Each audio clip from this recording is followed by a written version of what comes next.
All right, let's see if we can do this here. Let's create a stream. What are we going to do here? Public, of course. Live action. Hold on. Hold on, I'm coming up.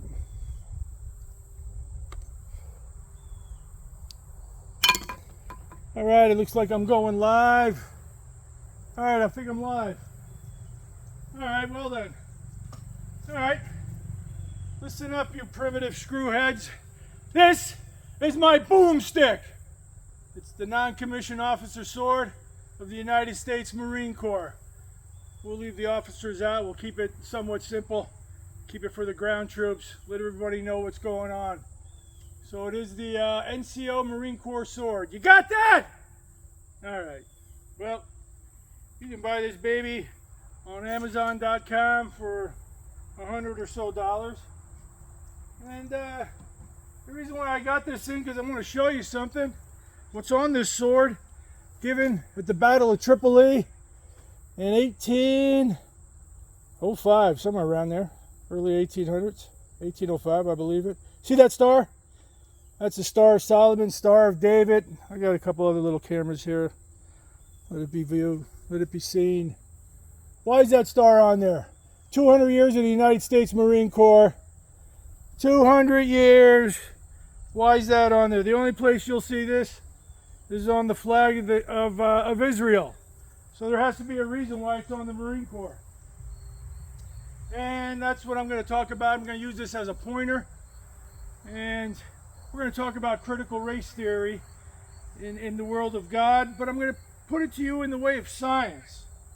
Because only science and knowledge can you really persuade another, because we live here by way of faith to God, and that's going to be something that could be debated, and science could be debated, but when you put the facts down, testing and other ways, it's usually a lot more convincing. Plus, science will make, well, the recording device and all this stuff, that's all attributed to science. We'd like to say the silent hand of God, which guides us, does so, but let me take this whole approach in the realm of science, because that's how I'm going to do this, okay? And I want to start off by saying I love the story of evolution. You know, they taught it to me in school in the 80s, and I think it's a beautiful thing. Right from the beginning, you know, all the way up, they try and make sense of it, and it does kind of make sense. But you know, what number did they give to Earth? What, 13, 14 billion years, this whole place? Imagine if this is like a timeline of infinity, and you're trying to say one little section of Earth, or what's going on, 14 billion years? It's been going on for trillions and trillions of years. So evolution sounds like a great idea, and probably took place. Probably took place so long ago that it has evolved into the most advanced entity of the universe, and that we're going to call as God. Okay? And I just want to say that because, well, because here's the situation that God put us in. Here we're on planet Earth, and science told us that we had an ice age about 10,000 years ago, 8,000 BC. I mean, over here, I'm over here near the Appalachian Trail in Pennsylvania, right underneath New York. And in Central Park, they got boulders from when the glaciers used to push all the way down. This was all snow. Snow, solid. Nobody's going nowhere except where God started it. Well, that's just the position I'm going to take, because I'm going to show you how it happened. Because there was not, it's all frozen. Frozen here. Big desert here. Who knows what's down here, but nothing. Evidence shows that agriculture started here in the Middle East, between the two rivers of the Tigris and Euphrates. In Syria, as a matter of fact, which is the origin of my parents. And some say that, that this star also represents Sirius, the brightest star in the sky, also called the dog star, where Syria comes from that name of Cyrus. But there's something about that, and there's something interesting for the name of Syria. Why I, as a descendant of someone from Syria, well, at least the last century, who knows where they were before that.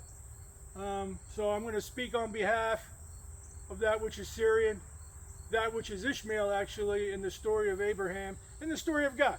But let us back up before we talk about God. Let's talk about like when God just popped us on here on the planet. I mean, obviously, we had nothing. We didn't have no swords. We didn't have anything. We had to figure out how to rub two sticks to make fire. We had to start from nothing. And it seemed like it all happened here in the middle. And we all learned how to build, make pyramids and things like that. And I guess when God gave the order, said, well, you're getting a little too arrogant, getting a little too something. It's time for you to get out. And he kicked everybody out. Probably, you know, it took enough time, things started to melt. Some people went this way. I call them the Southerners. And probably within the span of 1,000 years, they adapted to the amount of sunshine down here, and that's why they got darker. Some people went this way. You know, I call them the Easterners. And some of them went up over the land bridge over here. Well, mighty cold up here, and came down, and they populated all this.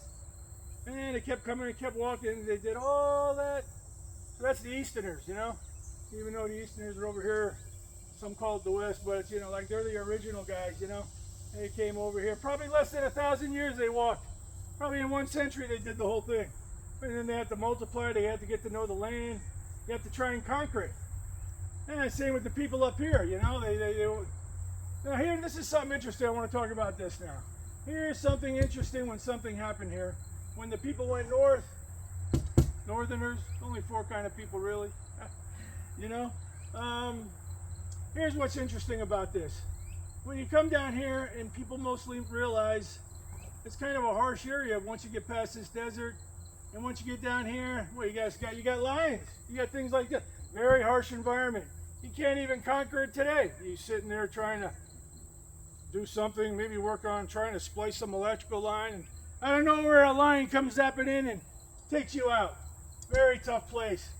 It wasn't until you had to come through with a gun.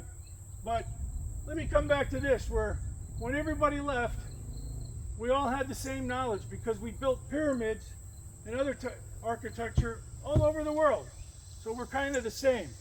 But here's what's interesting. If we started here and all the knowledge that was here, and then everybody took off, they knew some things, and you know how it is, you know, you had one language in the beginning, but as soon as this guy goes this way, he's on the other side of the hill.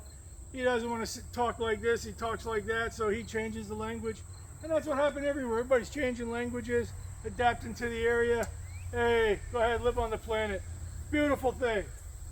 But here's the original. You know, they didn't go this way, they didn't go that way, they stayed here.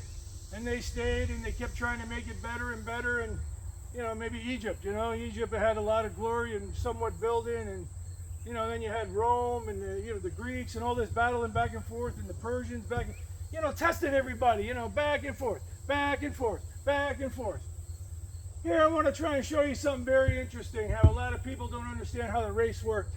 And especially in the last, 1,000 years, or even the last so many centuries, where you could say, all this going on, battling between the neighbors, taking the technology of what was in the beginning, you know, and going back and forth, and you had the aid of the winter over here to kind of settle down, take it easy. Hey, Johnny, get in there and study. Yeah, read something, do something, instead of going outside running around all the time, or whatever you got to do. You know,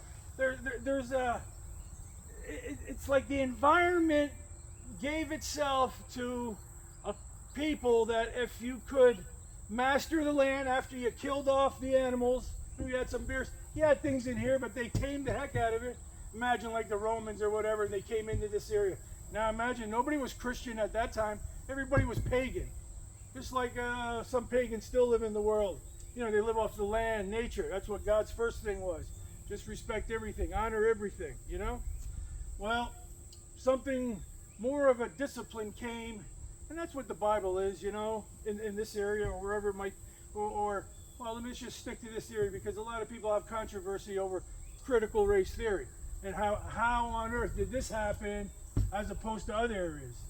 But if you think about it, while here it was such a large area and you're trying to just conquer the area, and it's tough, it's even have a hard time now. Same with this area. People know Alexander the Great found out trying to go through India. It's too packed, it's too much. It's a dense jungle, just like it is down here. You can't. Same with up here. It's just too big. Too many big animals, mountain lions. You're not going to do nothing. You're not doing nothing until you melted good ores, maybe made a sword like they did with the original technology and formations. Maybe you killed off everything, you know, but it's just too hard. Maybe, you know, in more time it might have. But if you believe that we are the children of infinity, the children of something that's already evolved into the greatest of all things. Hopefully that didn't shut off. That's my GoPro. Just keep on going. We're just going to keep on going. Let's see. Whatever. I got another one. We got 3 because I don't want to do this once and be done with it. All right. Anyway. So, let's focus on Europe. Really. Let's focus on Europe. Let's focus on Europe because, well, you know, the people aren't really black in this area because there's not that much sun. You know, and this area is it's very lush. If anybody knows of Europe, it's a nice land, good land, a lot of rivers, a lot of trees, a lot of resources. And so where do you think all the technology, after they dried it up here in the old days, just like they almost did with the American Dust Bowl, they used up the crops, they didn't know what they were doing, they almost destroyed it. Obviously that's what happened in the Middle East, in this whole area. You know, all the civilizations trying to do something back and forth, whatever, you know, then, you know, if you use it up, you got to leave. And a lot of them, where are they going to go in here to the Sahara? Are they going to cross over? You're going to stick to what's closest. That's why you have Greece and Italy and all this. And you can see why the existing technology just keeps building. Just keeps building, building, and building here, closest to where it started. Over here, you know, here the harsh winters and other things, but you know, it's just too hard up in this area, just too hard, you know, but still with some of the routes and the trading, a lot of communication, but you're not going to beat this engine source. I'm going to call it like an engine, because every day something is being built upon from the day previous. Whatever you might have learned, whatever might have been found throughout the past few centuries is building upon each other. And you know, and something amazing happened here. You know, this was the Christian world. The Islamic world, which is still, you know, I like to talk about the Bible. On the other end, Ishmael, which is not really talked about on the west side, and there's a reason for it, I'll get to it. But yet, this side of the equation with Ishmael in the desert and something harsh, but still, they mastered the territory, and they're moving around with Islam, you know, another same thing, trying to reduce the mind from all the pagan ideas, because it's just too many thoughts. You're all over the place. You know, the tree god, the this, no, just one thing. Think about your ancestors, where you come and go, and think about infinity. And that's what Islam was trying to do, trying to just reduce everything to one. Of course, under the original, you know, the original was Abraham with the Jews and the Zoroastrians. You know, it's changing everything. And Egypt almost had a taste of it when they went to Ra, you know, and they almost did. But then the God of the Jews, you know, he said it's the same thing. He tried to go to one God, and it's kind of almost in the name of the title, Israel. It's like a question. Is-Ra-El, the God of El, electricity. I'm going to talk about that. So something here was happening with discipline and with existing. Every time somebody figures something out, you're building upon it. So you're building an infrastructure, you're building better towns, better way of living, even amongst each other. You got to fight it out. You know, I mean, that's the way it is. I mean, the more discipline you got, you know, the more. I was part of the United States Marine Corps. I joined the infantry in '85. I had to have that on my contract. I never knew I had to be so stubborn and focused on make sure I have 0311 on my contract. Well, that reason is for today. That reason is for what I'm talking about here. Okay? So, what I'm referring to here is that the discipline, just like in the Marine Corps, when you come in, you're a scumbag to the drill instructors because you don't know what to do. You don't know left from right. You don't know nothing. And you're arrogant, you're selfish, whatever you are. You got to learn how to be a team player. You got to learn how to work together, because look what you could do as a fighting force, you know? Or any kind of force. Workforce, school, sports. You got to work together. You got to discipline yourself. That exactly is the Bible. That exactly the Quran, these sorts of things. And even, you know, in the past couple centuries, because of communication, believe me, everybody else picks up the same things, okay? So let me just simply just get your mind thinking about, here is an area that is 23 degrees naturally tilted from the sun, the earth itself. If that's the sun, look what you got here. Look what you got here. You got like such as, you know, you have a natural inclination of the earth, 23 degrees. 23 degrees, you're going to have 4 seasons, and you're going to have the benefit of the seasons such as this.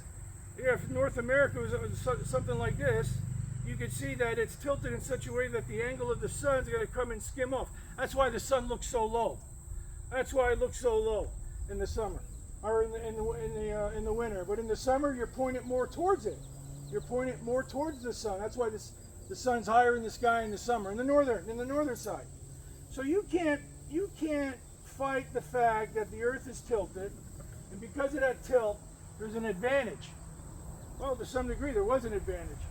There was an advantage in regards to a situation that that gave itself something conducive where, hey, you could have a culture of people sit down and study more, learn about more different things. Instead of getting out here in the jungle, getting attacked by lions or snakes. Look at these guys, there's snakes out here in this jungle. You still can't even conquer this jungle. You go down there now with technology, it'll swallow you up.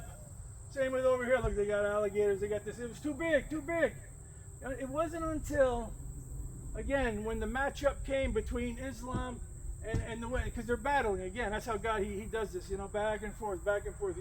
He had 2 sides under the same God doing something, you know. And after the Muslim merchants and such they developed the keel on a boat, you know. They figured, hey, you got to tip over. You got to put a keel on the other side. You don't tip, you know. And when that was figured out, and they came to Spain, and they had the keel. They had the keel on the boat, and they made the gun. At that moment, the gun was around. Now, when you got the gun, you're powerful.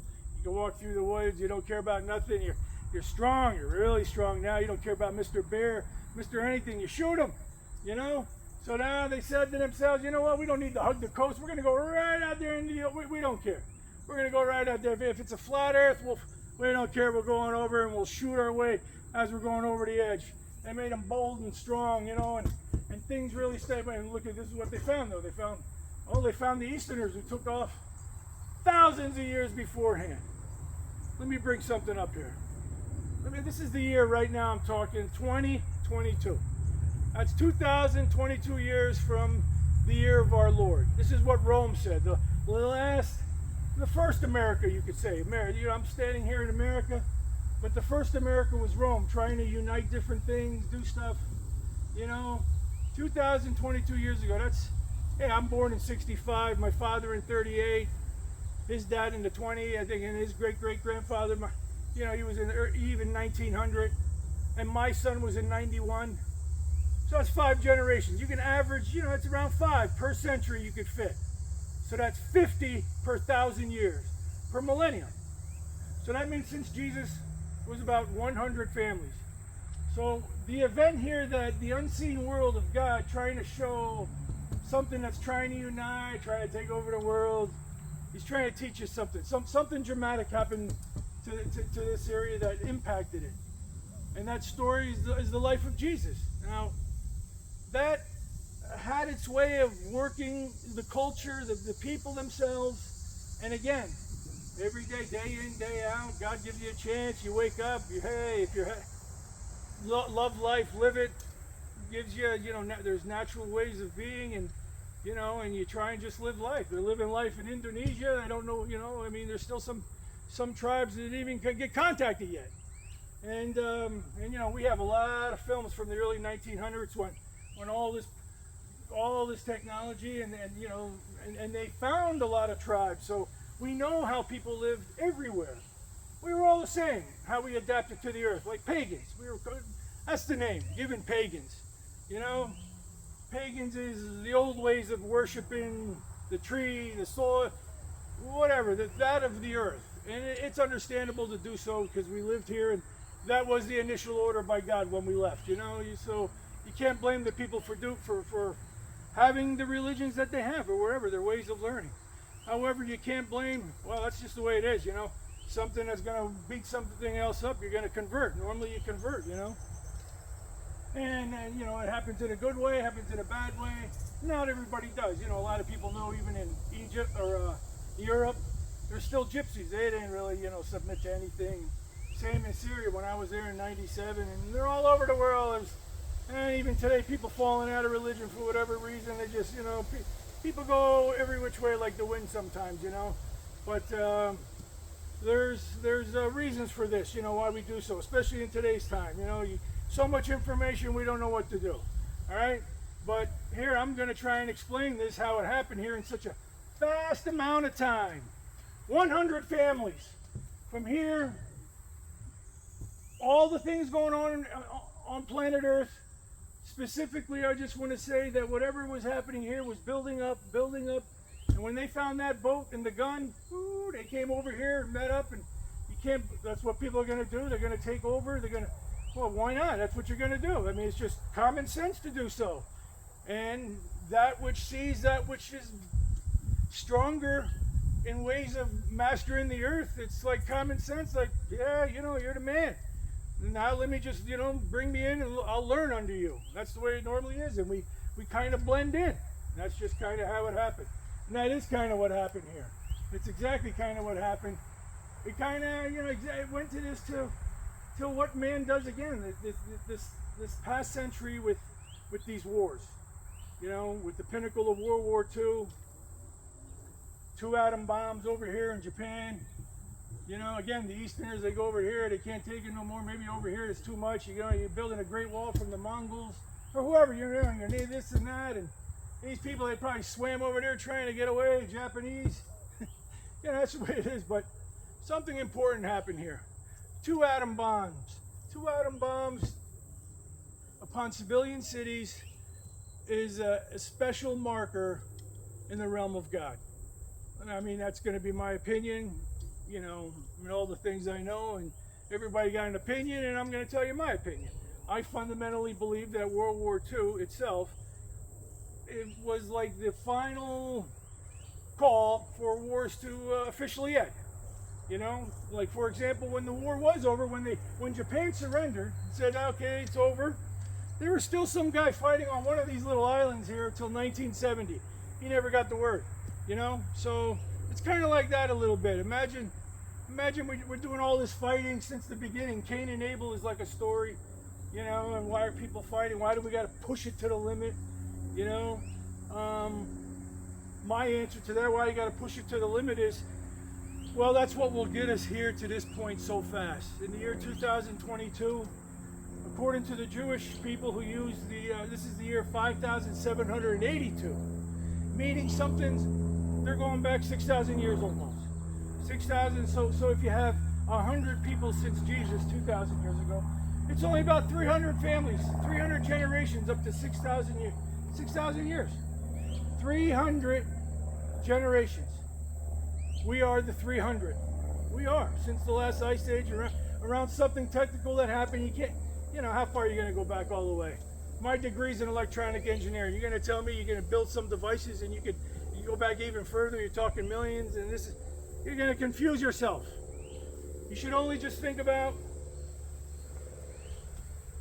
what's in front of you. Who built this? Oh, okay, what's that? And you know, and everything that was built and written down, it was only up to 6,000 years ago. Not even that. And it's documented how it started, and you know, and that's what we have to, as something that believes in evolution, but this is not the pinnacle of evolution. Evolution, again, in my view, happened eons and eons ago. Okay, who knows? Trillions upon trillions. All I know is I'm part of something that brings me life, that comes to Earth. You know, fascinating really, you know, right? All of us, we come here, goo goo gaga, we don't know nothing, you know, and we learn from our environment, what our parents teach us, what other people teach us and treat us, and you know, we're growing, and that's our life on Earth. It's kind of like a big mystery with faith, but that's the greatest test to me. You know, imagine being back in school and everybody, all the students were taking a test, and one guy, he raises his hand, you know, he wants a teacher, hey, I got a problem here. And imagine the teacher's whispering to this guy. Are you going to like that, taking the test? No. You want to know exactly what's going on. You don't need no edge. over anybody else. Everybody's got to be a fair playing game here. And that's why, you know, there's no interaction like that from the unseen world. You know, you live your life by way of faith. It's the greatest test. It truly is. Pushing it to the limit. Some people have a problem with why the evil. They call it evil. Evil inclination. Well, truly, we're the children of infinity. If you act in a right way, such as that everybody is part of your family, things will go okay. But a lot of people get stuck in that. You don't know, you know, and you don't know who the other person is. And sometimes you'll lash out and, you know, hey, there's a lot of reasons for it. And you're going to push it to the limit, you're going to kill. And that is the way it goes. We've been killing since day one, and we're still killing today. And to God, what's the big deal with killing? You're popping in and out, in and out. For example, everybody before me, if there's 299 generations, not thinking about how people come in and out, reincarnation, I believe in such, but without even thinking that, let's just say that nobody did. So where is everybody? They're in the unseen realm, so all these generations are all around me, in the unseen world. You know, they're all here, and just like you as a parent, maybe you could take your child to an amusement park, and your little kid, he's on something swinging around, going around, he's holding on, it's going. I have this memory of my son when he was little, and I just remember he was zooming around, holding on, and he was just loving it. And I think that, you know, he didn't see me, and I don't think he paid attention. He was too involved in this ride, you know, going around. But I was the parent. I was looking, and I was looking at the chain. I wanted to make sure it was okay, and the bolt holding it together, and even the operator, he's moving it around, you know. You know, like I was watching him. And that's kind of like what goes on, how, you know, we're watching what's going on, and even ourselves, you know, how we come in and out, you know, how this all works. You know, there's something greater that's watching, but we're all equal. My son, your son, daughter, everybody has that 299 generations beforehand, or whatever it might be. But the point being, it's equal. We're all here equally. Everybody on planet Earth right now alive, you come from a mom and dad. Everybody. And they come from a mom and dad. And go back 1 century this way, like, you know, nobody's really alive that, you know, that old, over 100 years by majority. They're all gone. You know, they're in the unseen world. And see, and I do believe in that. As magical as that might sound, coming in and out, there's something else that I want to add to that. Okay, I want to say that there's a realm that we've only just started to understand this past century. And you know, when I showed you this star also represents, to me it represents also something else. It represents the Nobel gas atom, or the closed shells of an sp orbital of an atom. Now, such as helium. It's Nobel because it doesn't want to interact with anything else. It's electrically, they say in science, it's shielded in such a way, in such a complete balance between the nucleus and the outer electron world, that it's happy. It's noble, doesn't want to interact with anything else. And you know, that's something I wanted to do in regards to nuclear fusion by taking heavy water, which is regular water, but with a neutron attached to it, it makes it a deuteron, or heavy water. And I wanted to take something like this, a Tesla coil. These are a bunch of Tesla coils. This is nothing but a, you know, wire, a conductor. After mankind figured out how to melt alloys and get good conductors, you know, you came with a wire. This is red in color because it has enamel on it. Red enamel to keep it insulating. You know, that means it doesn't touch, you know, and I put this on a spindle. I made all these Tesla coils, you know, just wound it up, you know, because Tesla himself, in the late 1800s, he figured out, you know, via a Faraday coil, who a half century before him, you know, they were playing with the electricity in the wire, and they noticed there's an electric field around it, you know, and if you take the electric field, you know, it might be 1 volt around there, and it might, you know, they add up. So 1, 2, 3 volts, you know, it's a way of adding it up, but you can't short them out together. That's why there's insulation on this, or magnet wire, you know. You know, they call it that because it's used in a lot of principles that you don't have thick conductor on it, you know, because you want it tight so the electric field adds up. And that's what you do with something like this on a Tesla coil. You can magnify, like this one could go up to 200,000 volts. You know, this one over here maybe up to 500,000 volts. That baby over there gave me about 900,000 volts. around 900,000 volts, a little bit higher frequency, 100 to 200 kilohertz. Frequency something, an oscillation, which is, that's a big subject, but you know, in regards to a Tesla coil, why I was doing something like this, the electric field, the magnetic field, you know, I was trying to use by way of science to bring some elements together for energy, the energy crisis, okay?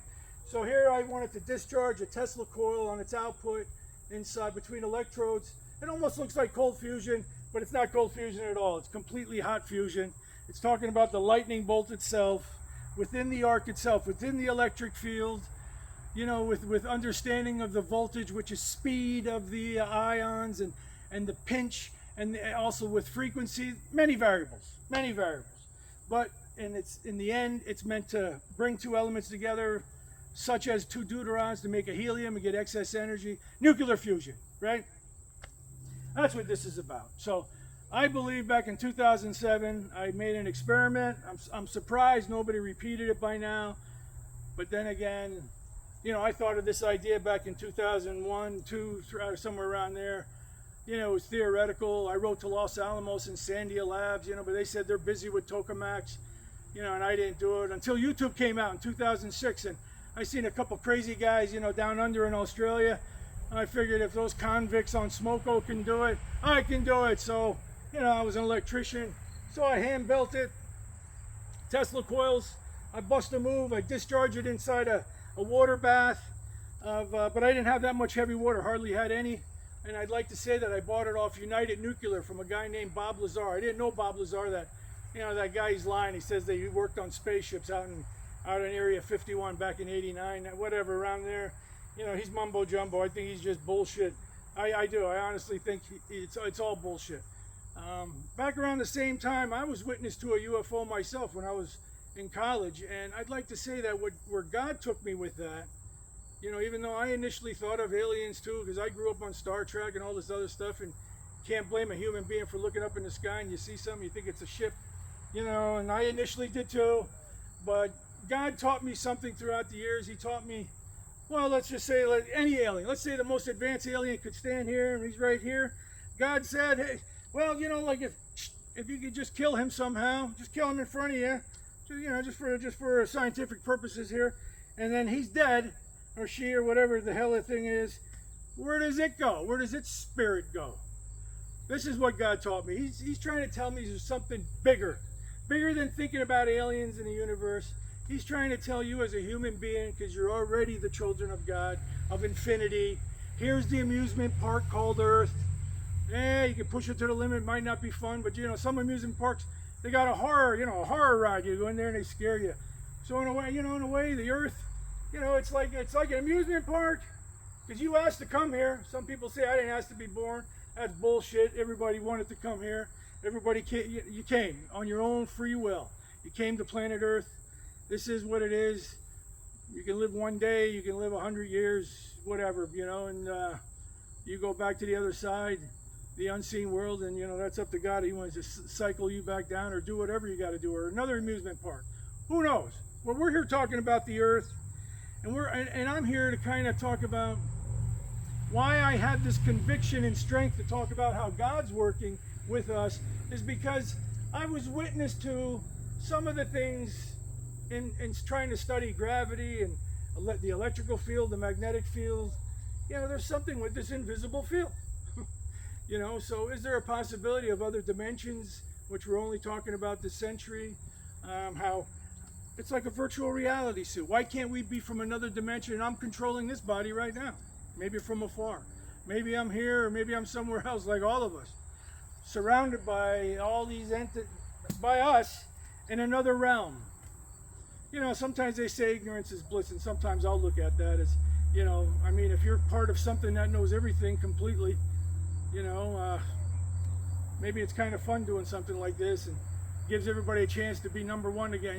You know, I was the first to do this. I got the fastest time in this sport, or I discovered this, or everything's just discovery. You know, we're trying to discover it. It's something novel about that. You know, it's something new. It keeps you inspired. You know, there's a lot of thinking you could put behind that, but I just simply want to say, I want to couple this all together because it seems like some people just confuse with evolution and God itself. And it's easily to, you can see that. However, you should have the faith that we had for thousands of years since the beginning, how we always honored the unseen world. Things got a little funny only a couple centuries ago when they took a piece of glass, you melt some sand, you make glass, you put it in a convex or a concave, you can make a microscope or you can make a telescope. Before that, every light in the sky, they thought it was the eyes of God or something. Nobody thought it was a star, a burning sun. Nobody ever talked like that ever before. Nobody knew what the moon was even. Even my own aunt from the old country, even when she was a little girl, they still thought the moon was the face of God. Everybody has whatever when you see. How do you know? You didn't know there was craters in or anything like that until they took two pieces of glass and then they figure it out. And a little at a time, you have these ideas and they're nice ideas. I do like evolution. However, you should be a human being realizing you're part of something that's popping in and out on this planet, given the gift of life at this period, because God wants us by free will to just discover, but don't lose the fact of who you are in regards to faith, in regards to everybody who came before us. How disrespectful would that be? I mean, how could you live life like that, not honoring everybody who came before us, So we have to, have a little bit more respect for such, realize we are the children of infinity, coming to planet Earth, and there's no such thing as race, even though I just made up four, the Southerners, the Easterners, Westerners, and the Northerners. We're all the children of God. Whoever went down here, you adapted to the sun over 1,000 years, if that, I don't know. Anthropology, the study of science, will tell you how the human body will adapt. You can go to outer space in a spaceship, and within a day or two, your bones begin to decrease immediately. Your body adapts to the zero gravity environment. Go lay in the sun. You're going to get burned. Your body's trying to is reacting, and it's adapting, and as the generations go on, things happen. Your body's going to adapt. That's just exactly what happened everywhere. Human beings, the way they look, is because of the food they eat, the environment they're around, whatever you're doing, and the amount of sun or cold or whatever the elements might be. And that's how we change and adapt it to everything. Okay? That's exactly what happened. So, the engine of progress, which was happening everywhere. Africa, you go to Africa, they conquered the tribes, they tried their best, they conquered everything, but wherever the lion's den was, you left them alone. But they adapted, and they tried to conquer, and they had families, and they did kind of master their environment to some degree. You can't, before the gun came along, you got to watch out for these guys, Everywhere, everybody was adapting to everything. We did our best, and wherever an engine might be of a town or technology, it's only common sense. It's going to grow and grow, and again, they were here and they abandoned it, used up the resources, and they came in here a little, and over here is beautiful, and this here, and boom, boom, boom, boom, boom. You can see how it progressed, and you take the ideas of everybody, this and that, and I mentioned the keel from the Islamic world of the ship, and there's so many things, but you can't deny that whatever comes in here and the ideas that come in here, they're processed better. And you're going to effectively get something that's going to move around. And that's what they did. They came over here, and with their ideas, with their infrastructure, you can't blame them. There was no disrespect to the pagans that were in this area, the local Indians or Native Americans. You got to remember, everybody here was native people, and as Rome came with their technology, the first ones, they're beating them all up, calling them barbarians. That's where the name barbarian comes from. Savages and pagans. I know I like to throw that word around. Sounds derogatory, but that's the Marine and more, the drill instructor side likes to. I never became a drill instructor. Always wanted to become a drill instructor. I guess God made me a civilian drill instructor, authorized, in this military way. I know you don't accept it and you don't want it, and the hell with you anyway, whatever, this is how it's going down, and this is what God wants. He wants for us to understand where we are right now at this period in time, this past century, something amazing, again, and I wanted to say because there's a book called the Bible, and the book of Revelations talks about like the end times, meaning, I mean, how is it possible that you could talk about the end of an era when ideas and things can be known throughout the world at one time? That's only if you are already the children of infinity, you know the playbook. The amusement park called Earth probably was done a million times. Who knows? You know, I mean, was this the first time? I mean, this is this is first for us at this era, and whatever's going to happen.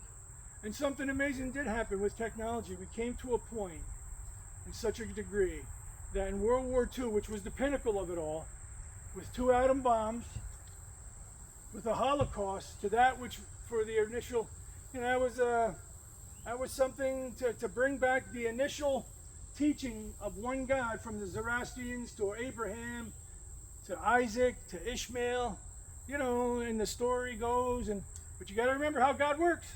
You know, God, he's always going to put 2 people, you know, left, right. You know, it's like the Rock'em Sock'em robots, the red and the blue. That's just the way it is. You know, maybe you can, you know, jab each other. You don't have to kill each other. He doesn't want you to kill each other.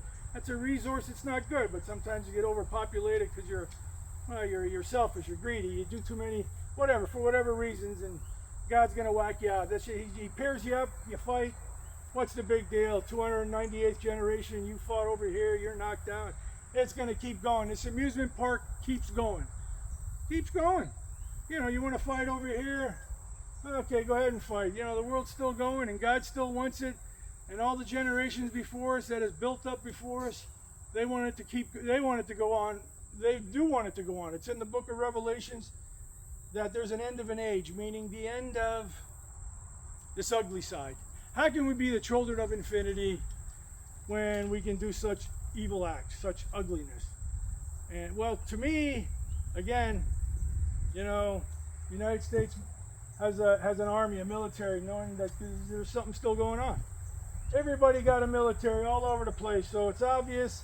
People everywhere know there's something we're not right yet between each other. You know, things could hit the fan. We don't know if we're on the same side. You know, so things are still happening, and you know, I'd like to also say, you know, the first story in the Bible, they talk about Cain and Able.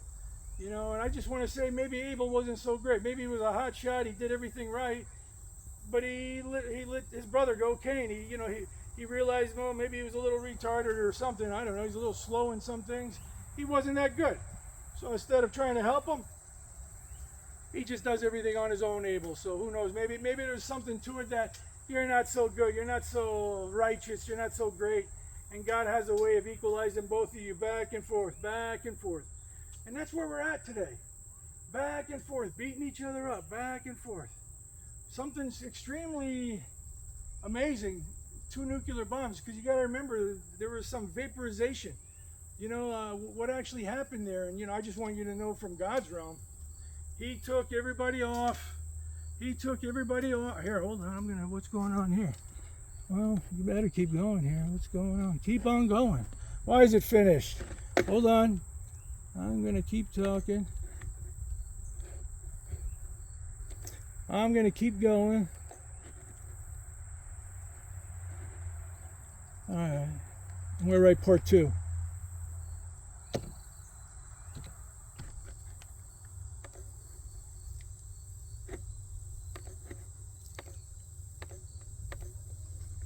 All right.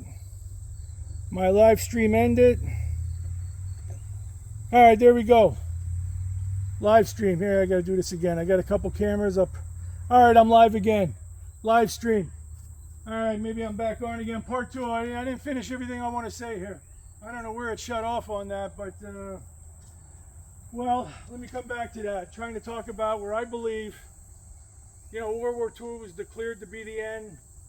Man, everybody said, okay, we're done fighting. I told you that one Japanese guy, he kept fighting until 1970. And that's exactly what I'm trying to say. That the eyes of heaven, God itself, and the unseen world declare Armageddon itself officially has ended. You think you can vaporize 2 cities like that? God wants you to know he immediately took the souls out before even such a thing, or everything's controlled by the unseen world.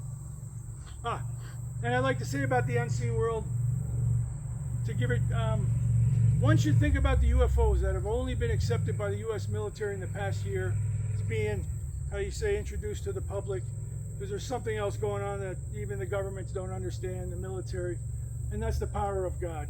You know, if you believe in aliens and things like that, then probably, and if you ever witness something, the unseen world will show you something that looks like a craft. If you are more of a righteous person, faith in the unseen world of God, you'll probably see orbs, things in that realm. You know, if God, but that's a way of God kind of bumping you up a little, letting you know something's going on.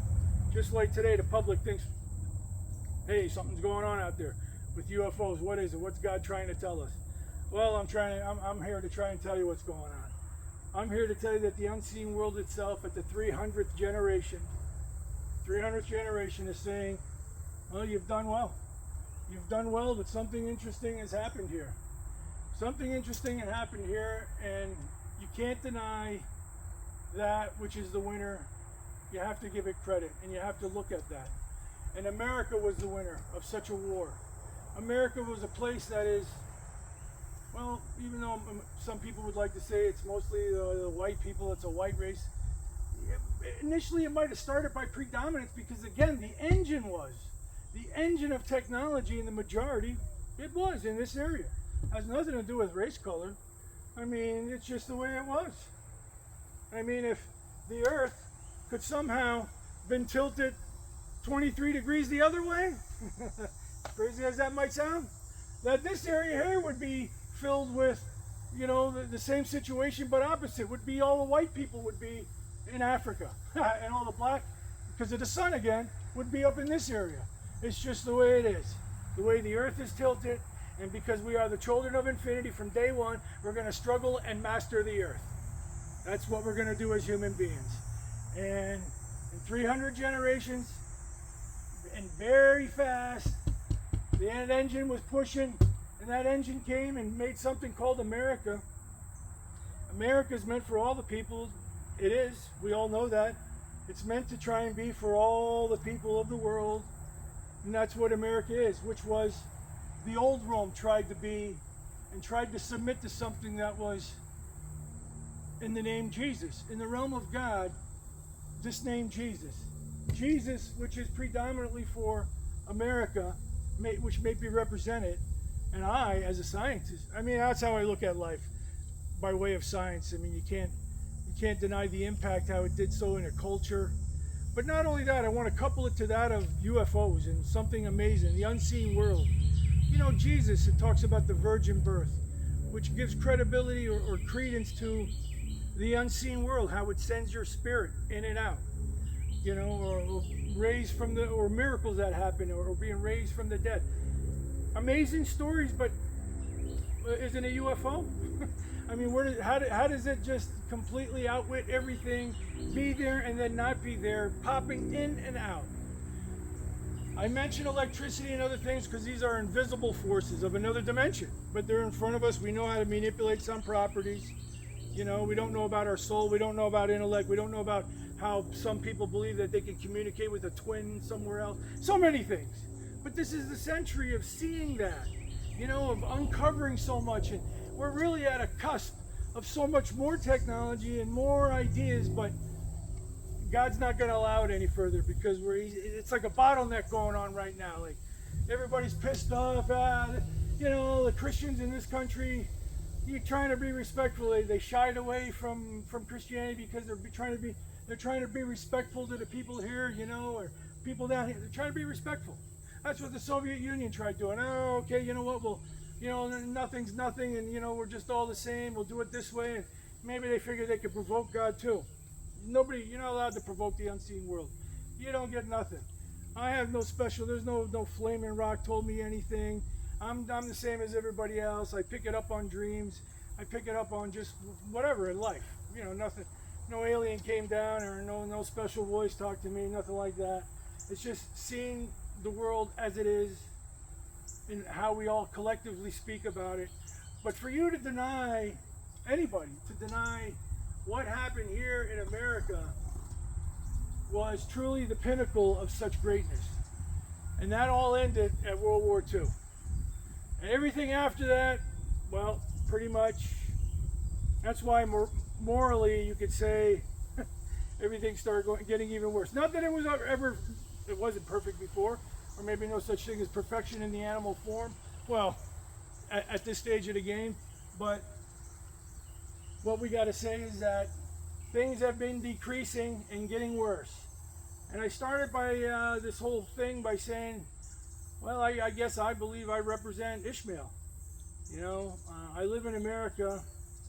I wanted to be a drill instructor in the United States Marine Corps, but you know, I went in '85, and I think about 200 some Marines got killed in Lebanon. You know, so people didn't really like me too much in the Marine Corps. You know, it wasn't the best of environment, and quickly then the first Gulf War happened back in 1990, and that pretty much brought everybody's true opinions out in public. They didn't really like us, especially me. I don't know, Syrian. I started finding out other things, the Christian Bible, how they talk bad about Ishmael and the Arabs, and I don't know, I was really up against a lot of things. I mean, I feel prejudice all my life. It is what it is, but because I was always trained in the light of Jesus by turning the other cheek, you know, I had to find answers, you know, and all this pushing and prodding me as the Syrian, my descendants, my roots, you know, I had to find answers, you know, in all this, and that's pretty much what I'm trying to say. And I'd like to say to people of America, how you're so confused, you could say, or bothered, or how on God's green earth did 9/11 even happen like that? You know, like to be executed so perfectly. They didn't even expect the buildings to fall down. Let's just get that straight right now. The unseen world obviously lit all that about to happen, and by way of science, of course, it melted the beams and etc., etc. But the point being, how could you do something like this, the pinnacle of America, in regards to trade, but you boxed the people in? They couldn't escape from the top, and they couldn't escape below. Well, I'm here to tell you, like, since World War II, that was the official end of the wars, and everything else after that is pretty much disrespectful and not good at all. And I'd like to say that what happened here was when back in 1990, when they were beating up on Ishmael and all the other Arabs who are just kind of like belittled, you know, they look down on these people. And the one event that pretty much shakes every military official, everybody dead in the unseen world, they don't like it. When they sent the Marines in, the retreating convoy, you blocked them from the front, you blocked them in the back, and then you slaughtered them all in the middle. So there you go. The same number dead in there is the same number dead in 9/11. Same thing. You boxed them in, you boxed them in. And for the military to accept an order like that, and that's what we got to do to military, unless it's a military dictatorship, but the military in most places are controlled by the richest, the ones who have power. Hopefully they, you know, the ones who do the best thinking. But who wants a country like America to be biased, you know? And you know, is there something, maybe there is something part of it that I got to see to it. You know, that's a little ugly in that story, the way I see how they treated them, and believe me, I feel it. But yet, in regards to Ishmael and the Arabs, you know, they're not giving peace to that which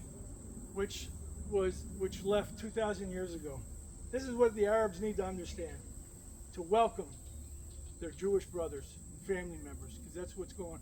Not only family members, but it's a commandment by God to see what's going on here. You see, when Rome smashed Israel and they scattered them, right? Probably all the rich ones left, and they went all over the place, just like when Russia is attacking the Ukraine, all the rich ones leave and the poor ones stay behind. Well, when Rome did that, and they called the new place Palestine, those are probably all the lost Jews. I mean, the Palestinians are the lost Jews, and plus everybody else coming in, but it's a new land. For 2,000 years it was called Palestine. But God had to do things. There was no Islam then, and there was no Christianity at that moment. God had to do something to keep you going back out there. Here, the Islamic world, you had this. The Christian world, they had this, and they're fighting back and forth, and now they come. Here is the point. Now they're coming back, and you got to see who is returning. That which believes in one God only. The Jewish people who have kept it from the beginning, and they have returned And it's an amazing thing how God has done that. He's done that on purpose to show you one God is what I believe in. One God is how He wants all of us to believe in. You know, one. You know, and we're all part of one. And if you're described by Jesus, the New Testament, there's no other greater story. Name another human being on planet Earth that has ever lived greater than Jesus, that you would like as a family member or a friend or something like. There's no other name or character of individual on planet Earth described as Jesus. Christians know it, even though, you know, a lot of them don't really fully submit. You know, it's just the way it is. And Islam even knows it. They know of Jesus, but, you know, again, God, He makes, you know, this side, that side. It's just for two sides to fight, you know, but they're not all together there. But they know about the name Jesus. And I'm here to tell Ishmael and all the Arabs that Jesus is the sole focus. It's the light of the world. And yes, you don't believe He was killed? Yeah, God wants you to know you are ugly scumbags. You know, you come to earth in righteousness, oh, they'll kill you right away. That's why if you believe in aliens or anything else of another amusement park, they're not going to come down here. Like the ACCEPT, they're going to shoot you first. They already know. So that's what's happening.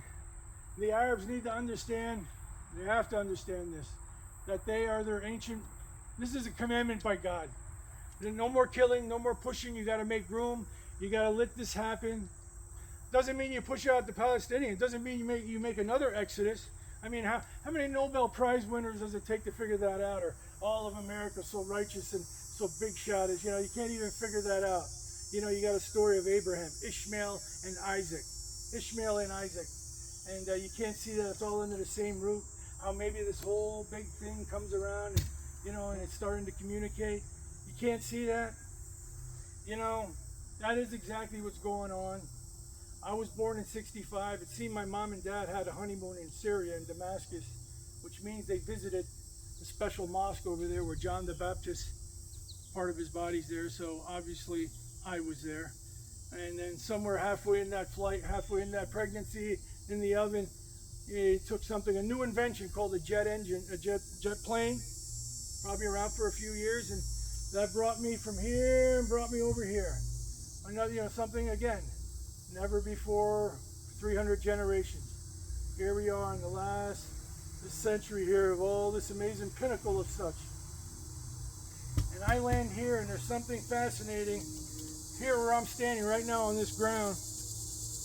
The Lenni Lenape First Nation people used to be here. They were all pushed out, 1700s to Oklahoma. There's some survivors, you know, of course. You know, they blend in. But I uncovered some things here, like I believe this is the actual walk-in purchase where the white man tried to make a deal with the red man. You know, they just, instead of walking, they ran. You know, they were supposed to walk all the way up this way, go to the Delaware Water Gap on the Delaware River, take the land. The point being, it was a big ripoff. They took advantage of them. And this place where I'm standing right here is the plateau of where they rested that first day. And I find that interesting that I uncovered that. And of course, I say I uncovered a few things like nuclear fusion. I say I uncovered this because I actually believe that this walk-in purchase rip-off deal, which was in 1735, 36, and then there was something that happened 20 years after that, you know, with the white man rubbing it in or whatever. That's how it is, you know, subjugating another people. It's called Stenton Massacre in 1763. Well, I fundamentally believe that that event was a false flag, whether by the American colonists or the British, just to incite something to get things going, because what happened after that was retribution. The very next day down in Philadelphia, they summoned money to raise a militia to start the Paxton boys and then the black boys. John Wayne was a Allegheny Rising was the name of that movie, 1939 I believe it was. It was John Wayne, he's in it, and it's 2 battles away from the battle that was here at Stenton's Tavern, 1763 massacre, 20 people.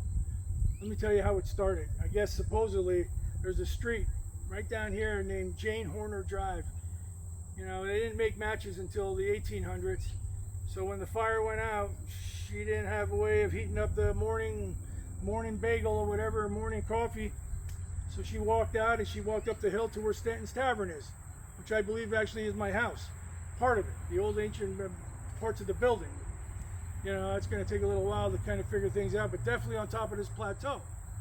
So Jane Horner was walking up to go get a flame from the fire that was continuing. You know, they keep it burning in the tavern or anywhere so she can go back down. And there happened to be a dozen Indians that were surrounded the place, and you know, they wanted retribution from something else, and they killed her, and they ended up killing 20 other people that whole day in 1763, October 8th, 1763. And then also you should note, October 9th, the next day, the proclamation, royal proclamation was given, where all the Indians were supposed to be pushed out past, you know, the other line, the Appalachian line. So, you know, all these events are tied together. Syria, I represent something that started in the beginning.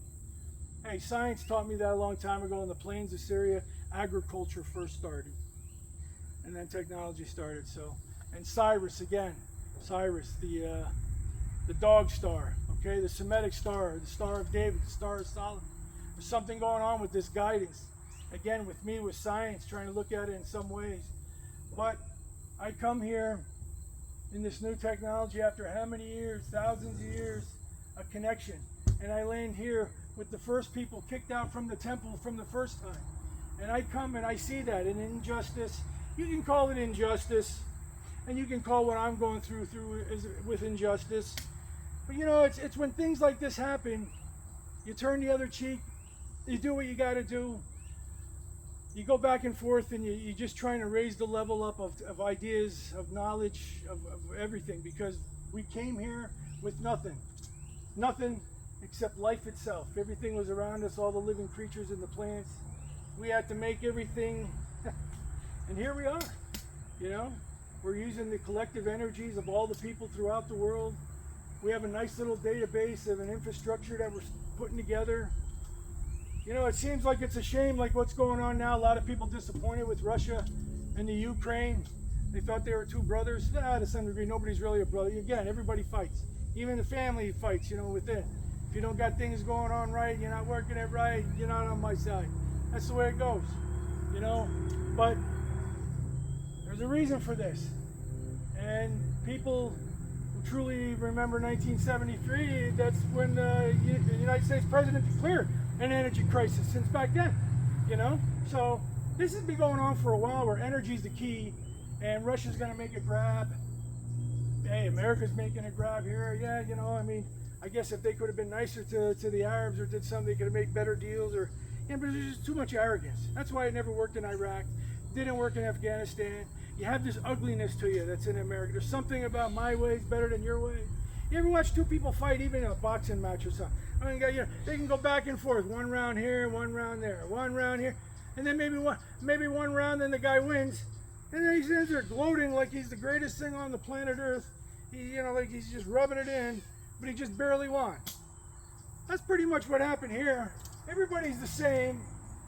Something happened here where they win, the Western world wins, and you got this, and you got the bounty of money and infrastructure, and you pretty much rubbed it in on other people. You know, you think you're so high and mighty for your skin color or this or that. That's ridiculous. That's arrogance. That's stupidity. That's a lot of things. You know, you really have to have respect to, well, the creator of the universe, who pops us all on this planet. He wants us to control everything, you know, every little island, everywhere, and he wants us all to enjoy this planet together.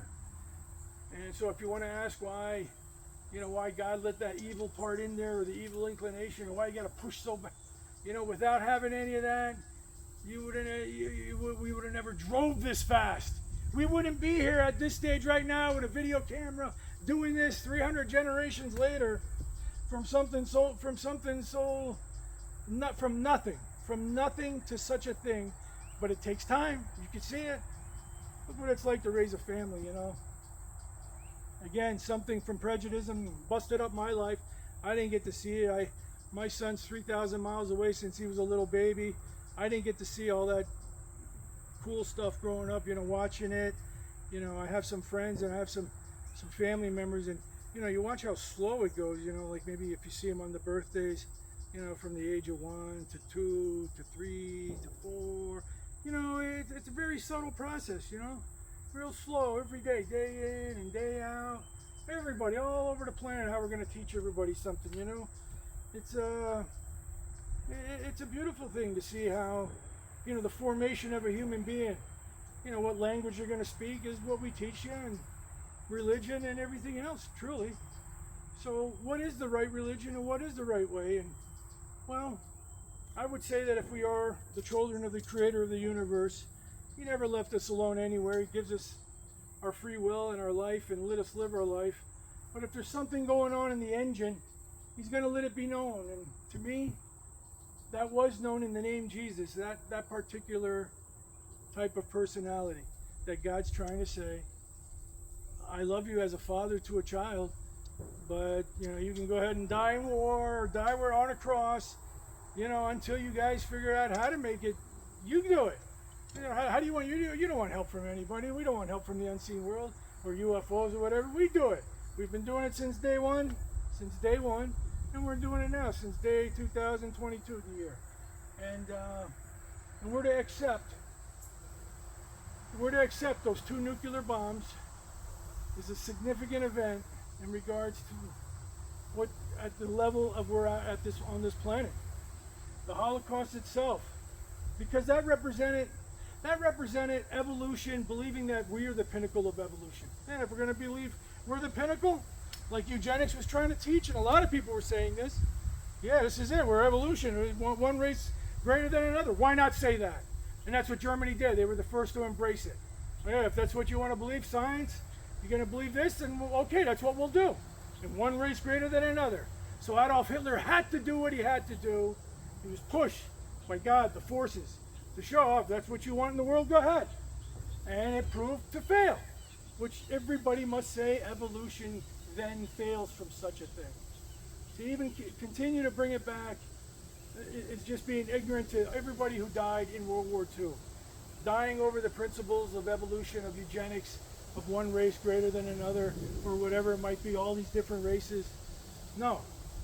To believe in what happened there with Germany and how they pushed the ex-Jews, the Jewish people, to do such a thing, that's the marker. That there's the marker where God's trying to bring in your head, and now you got to remember, there would be no Israel if there was no America. There'd be no Israel. There'd be no homeland over there right now, but there is a homeland to represent it, and it's represented, truly, this is the new Israel. It's like the larger, it's the new Rome. The old Rome trying to mix everybody, but you know, all the pagans, we don't want to learn Latin, we don't care about you anymore. Too arrogant, who knows what happened? Whatever happened, happened. And here we are now. But the same things are starting to corrupt people. We're not working together, not thinking about that. This new Rome, this new home that embraces, that has the opportunity to know about how God's working, and with the greatest name under heaven is Jesus. To understand that and how we all work together, we should then begin to break bread, at least begin to accept that. Have it in your mind, have it in your soul. Calm down a little bit about the ancient enemy, the Jews or the Christian. It's like something, they put it in the Bible. God did this, so you can, against Ishmael. Same with the Arabs, against the Jews and the other side. That's the way it is. But God wants you to know, and enough is enough. I mean, to that degree of the killing part and the ugly part. But you know why? It's because we do have the smartphone. We have this technology that you're not around your child all the time, and your kids are listening and watching to what's going on before you could say anything in your viewpoint, your biased viewpoint. A child will just look on his own. He'll just try and figure it out himself. And I'm here to say, as somebody who was guided through the United States Marine Corps, because that was supposed to represent the end of wars, I'm supposed to stand up on behalf of the unseen world. I've said this in a previous video. I was given something after the experiment back in '08. You could call it a vision, you could call it maybe a dream, I don't know. I mean, to this day, I don't know whether I woke up and seen it or whatever, in a place called the Valley of the Gods. Warriors Frozen in Time is the actual name. But I felt like it was all the warriors, the ones who died in battle, the ones who are, again, you know, you go to any country, maybe you can voluntarily go in the military, or usually they just take you, you know, and you poor schleps are the first ones to get killed at the end. The rich people usually don't. I mean, if it goes like that, but you know, think about such a sacrifice, and of all the people on planet Earth, you know, it's the military and the ones who died in the military that deserve the greatest of honors of us. I believe such. And that was the vision I was given, was a place called the Warriors Frozen in Time. That's a Navajo, I didn't make this name up, that's where I seen the vision. Warriors Frozen in Time. The Marines, you know, I mean, I joined the Marine Corps in my early days. I mean, John Wayne, you know, he raised the flag out there. Well, he died right before they raised the flag in the movie. It's the only movie he ever died in. You know, like this Americana spirit, you know, you start in something, you know. But then how God took me and he's trying to teach me to say, you know, the reason for the sword and the reason why to fight, there is a reason for it. But maybe we could tamp it down. We could tamp it down and collectively work together. And that's what God wanted me to say on behalf of all the soldiers of the unseen world who stand in front. Just like when you go to a funeral, right? When you go to your funeral, if it's for your family, it's going to be your family members around you. And then the rest. Well, I was witness to the unseen world, and I believe it was all the warriors that represent the unseen world first, to give them homage, to give them respect for being the ones who officially died throughout the ages, you know. And of course, amongst them are the family members of everything. You know, we're all part of it, right? How are you going to raise a soldier without a mom and dad, or at least somebody? And we're all in it together. So here it is, the year 2022. God wants us to come together. We're going to do so by faith. He's not going to give some fancy UFO.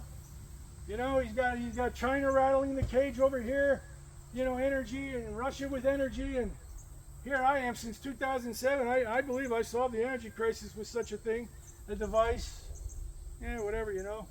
If it comes out to be a nice little thing, like, to me, I always thought if it's verified, you know, it shows an inclination to others that, you know, I understand the unseen world of the physical forces. How does it translate to the soul, the spirit? Well, hey, this is the century we're trying to figure things out and try and put it together. We don't believe in reincarnation fully, and they don't believe even in God fully, even though it's on your money. It's in, you know, when you go to court, you swear on something. But we're not universally there. We are now to universally begin to accept such a thing.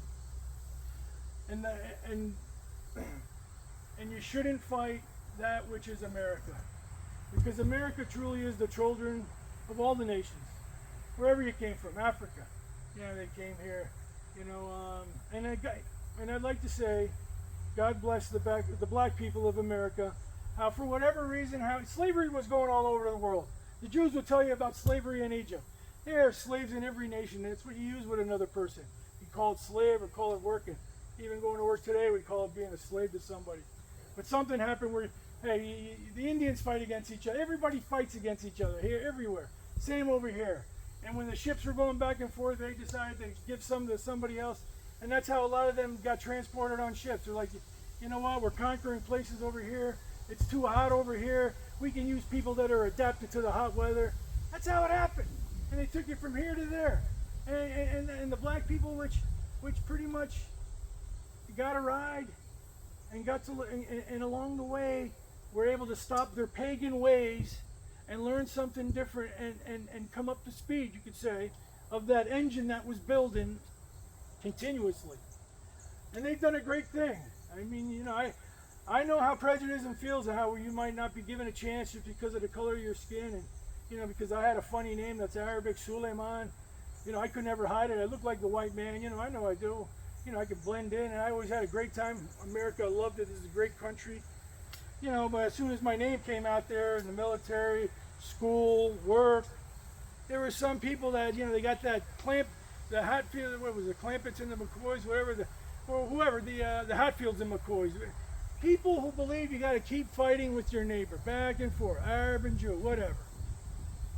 I was, so America wasn't America, like this blue, America, wow, yeah. A lot of prejudice still. People, we're just all human beings, and we don't know what's going on. We're trying to make something good, and I tell you, I had to turn the other cheek. It's the only way to learn everything, and and for what it's worth, you know what? I have nothing, no remorse to anybody who did what they did, and they probably did what they did to me because I was always better looking, smarter, and bigger, and maybe that's why they took it out on me extra, because I'm the enemy, but I also had a little extra edge, so they tried to kill me, and they did, but so what? God, he showed me other, he's like, don't worry about that, Sam. Turn the other cheek, don't worry about this. Go study about the electric field, Sam. Go study about how I made the world, how all this is going on over here. That's what God told me. It's like, ignore the people that say things that are against you, because they really don't know what's going on, and they're hurt. And that's something that God honestly taught me in life by witness of television and other things. And a human being could be born a little baby anywhere, and mother always loves the baby usually, and the father does, and back and forth, you're raising a child. So where does evil come in? And again, when I told that story about Cain and Able, wherever that imbalance is, a neighbor, even someone in the family does, because of your animal ways, and again, we're infinity put inside this body, so you're going to feel the effects of the body, the flesh. You're going to get hungry. You're going to feel this. You're going to feel that. That's why you're told to pray every day. Always remind yourself about the unseen world, and go to church often. That's why it was like this all the time. So you stay grounded all the time. You don't get lost, thinking about, hey, it's just what's in front of you, So these were the reasons for discipline, so you would remember who you are. So that's pretty much what I got wrapped up in this, and what I'm supposed to do, and to turn the other cheek, which is, again, the greatest thing that I ever learned from Jesus. So many things, of course, everything. And I'd like to say that the ancient Jews with the Torah, and Islam, which is Ishmael, to the Quran, the gematria, the numbers of it all, if you look at it, they're both of equal volume in words and such, that you can see how the creator of the universe, truly, these two are equal, they're the same. You could say they're both harsh. The Old Testament Jews, it's harsh, very hard. Well, hey, Ishmael tell you the same thing. Out in the desert, it's a harsh life.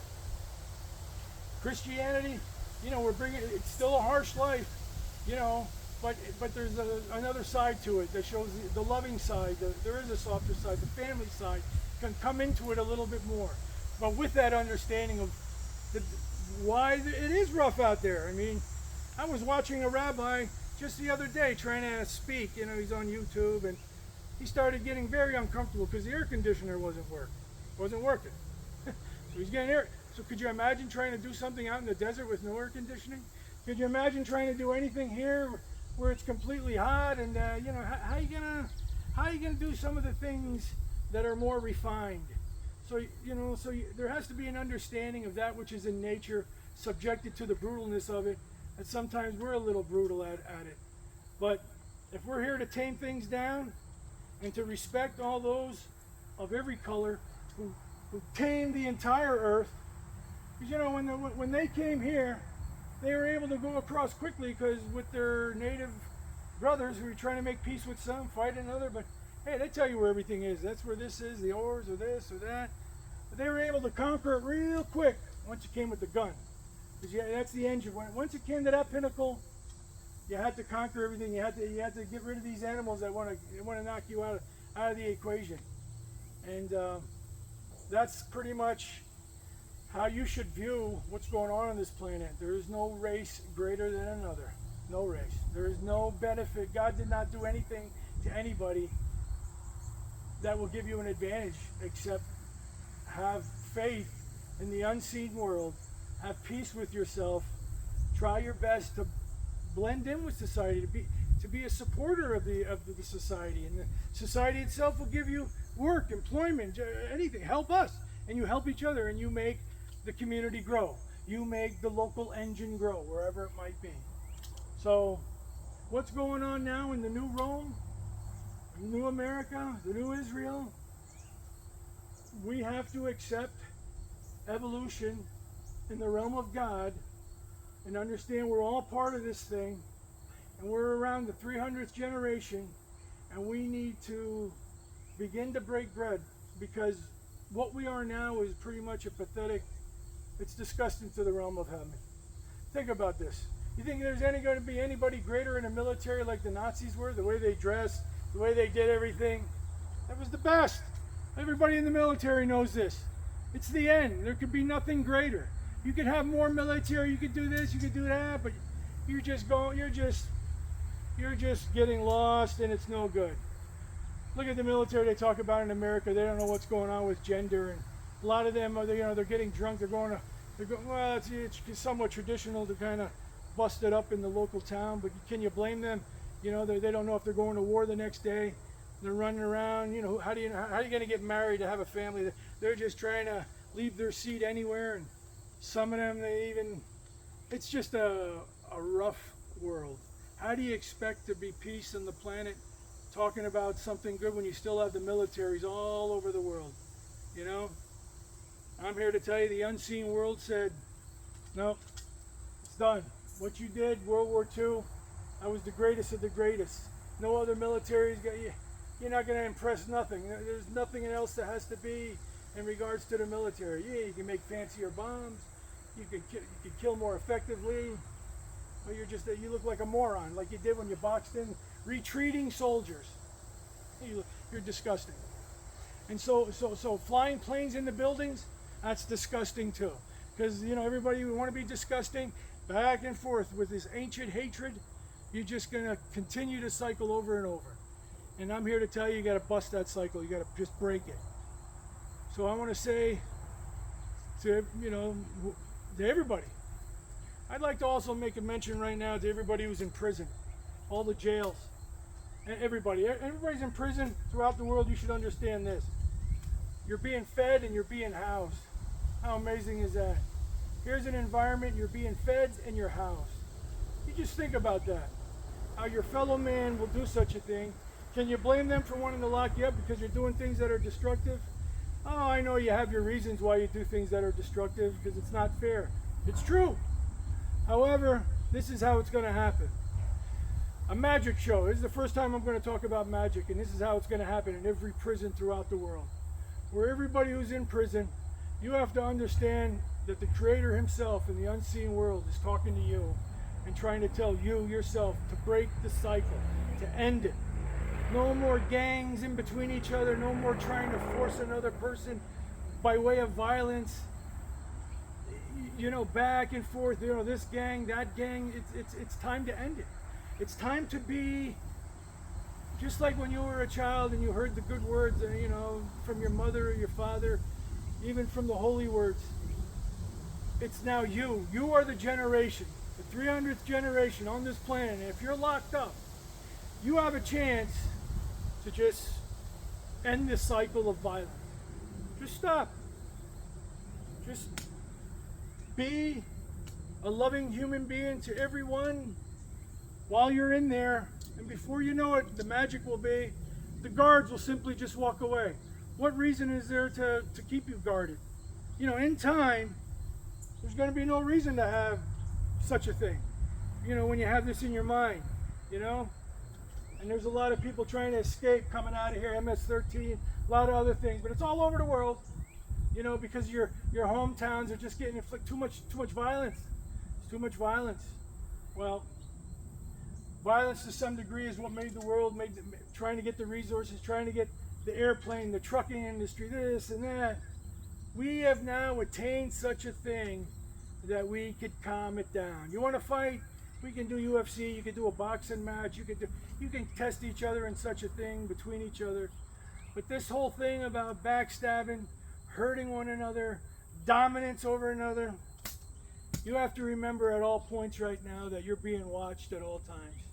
That's why God's making the drones, this technology, all over the world. You're being watched, and it's going to stay like that, and DNA and all these things, and it's going to stay like that, and it's going to look like you're more in prison because you believe to be in prison. All people, because what you're doing, until that which watches us at all times sees our behavior, and we actually control our animal body. You know, more of us who can control what's going on, things will begin to change. God will then bring that change to come. So here it is, little ball called Earth. Look at this thing. Here, I'm standing on this little thing. You're standing on this little thing.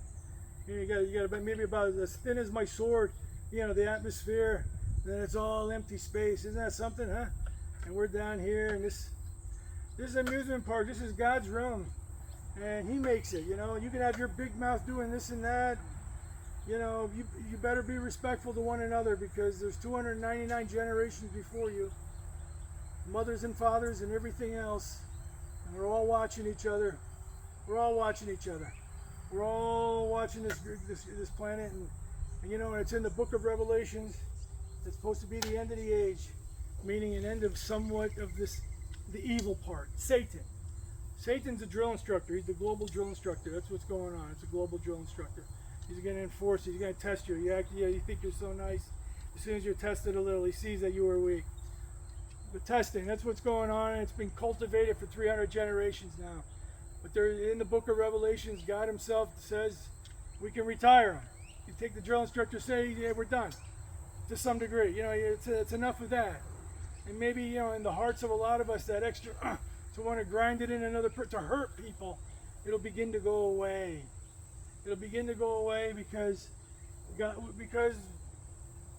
we're the children of so many generations that have already fought, tried to negotiate, tried to make peace, then went to war, back and forth, all over the place to try and do something. And that something's been done. And that something is for everybody on planet Earth, for everybody. Everybody. And I would suggest to everybody throughout the world to help America by trying to understand English, American language. It helps. It tries to bring us closer. To understand, in regards to God, the name called Jesus, it's not to disrespect where you came from. Nothing like that. But something about an engine, of all the engines, and something that tried to make something, there's something to it. You can't run away from it. And in my opinion, that life lived, if you can live like that, when you pop back into the unseen world, well, you'll get a high five or whatever, you know, good job, you know. And if those that are in a bad shape right now and witnessing such, and you've been hurt by others, well, the hurt's good actually. The hurt riles you up. But don't take revenge. Turn the other cheek and see that somebody made it. Somebody did the same thing, back and forth. That's what's going on. Back and forth, back and forth. And you have the chance to stop it. Be like the Lord Jesus. Be like the Lord Jesus. Turn the other cheek. That was what God tried to teach us. Turn the other cheek. Learn why. Who's the only one who turns the other cheek when you're a bad guy, bad girl? You only mom and dad, if you have a mother and father. They're the only ones who are going to put up with you. You know, you can strike out, yell back at your mom or dad because you're going through trouble. You know, and they're willing to turn the other cheek, and they keep trying to help you. You know, even convicted murderers or whatever, and they still got their mother by their side. You know, their mother knows that child since they were little, and they've seen maybe all the pain others did to that child from the community, whatever it might be, that made them evil. Mother knows that. So the great mother and the great father of us all knows everything. That's why the words of Jesus, when He said, you go ahead and pick up a rock. You want to stone her? Go ahead and pick up a rock. You who are without sin. Nobody's going to do such a thing. You know, nobody's going to, because that's in our nature. We're in the animal body. We go after things. Sometimes we did things too quick, out of impulse, without thinking of another. But trying to think of another and have full awareness, well, you might as well be dead then, be in the unseen world, where everything's aware and all knowledge is known. Ignorance is bliss. Coming to the amusement park Earth and trying to cultivate it. It's not trying to say amusement park by fun. The name itself maybe implies amusement. Well, whatever. God does have a humor to Him. I won't deny that. You know, there is something. Look at He puts all the animals, little smiley faces. You know, you want to try and teach the children of the earth. You start off that way. It's always something good. There is something good about what's going on, just to be alive, even to do this. The squirrel's not doing this. No other creature on planet Earth does this. We do this. So understand who you are, and God gives us everything here on this planet for us to do something. And year 2022, 5782, 5783 coming up. And it's been wonderful. And I think that's about it. I wanted to get that all off my chest. If there's anything more, maybe I will speak up, but as far as I'm concerned, enough is enough. I did an experiment in 2007, and I made some videos. I tried to come out of the closet as a messenger of God, as a sign, trying to say it. I thought you people would have repeated the experiment, you know, move things along. Hey, these things take time, whatever it is. It's now 2022. Here's my testimony, self-evident truths. There it is. Thank you very much. All right, let's see what happens here.